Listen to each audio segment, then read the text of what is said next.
Ce sont des peuples qui marchent à travers la brousse, chaussés de sandales en cuir, souvent avec une longue canne à la main, pour repousser les branches d'épineux et éloigner d'un petit coup la présence de serpents venimeux.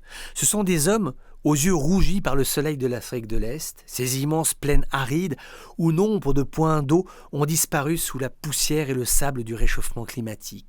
Les troupeaux venaient s'y abreuver. Aujourd'hui, il n'y a plus que le vent qui s'y aventure, un vent sec, un vent chaud qui brûle et assèche. Au Kenya, comme dans nombre de régions, tant de pays de l'espace sahélo-saharien, là-bas aussi, la terre a soif. Elle attend des pluies qui ne viennent plus, ou alors par intermittence, parfois un léger saupoudrage de gouttelettes, parfois une trombe violente qui fait déborder les oueds, mais ne rassasie pas la terre en profondeur. Ces hommes qui marchent à travers ces plaines sans eau, ce sont les éleveurs du Kenya, des hommes pour qui la brousse n'a plus de secret. Depuis des siècles, ils parcourent son immensité, ils en connaissent les moindres recoins et dénivelés. Et pourtant, aujourd'hui, il faut se rendre à l'évidence.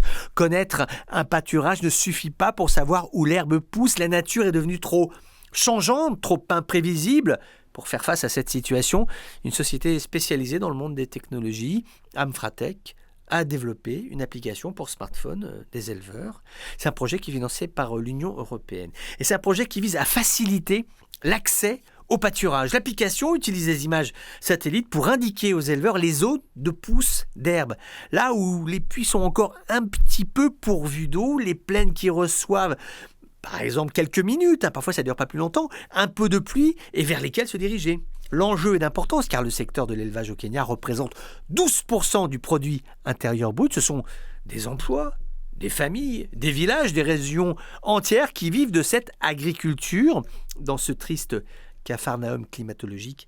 Un Kenya victime collatérale de l'industrialisation galopante. Il est bon de savoir que le monde des nouvelles technologies peut parfois venir en aide à ceux qui se trouvent sur la ligne de front du réchauffement climatique. Ici, les éleveurs de bétail de l'Afrique de l'Est, mais cela vaut également pour les troupeaux de moutons du Maghreb. Qu'importe, une image satellite, parfois, ça peut changer la vie d'un éleveur.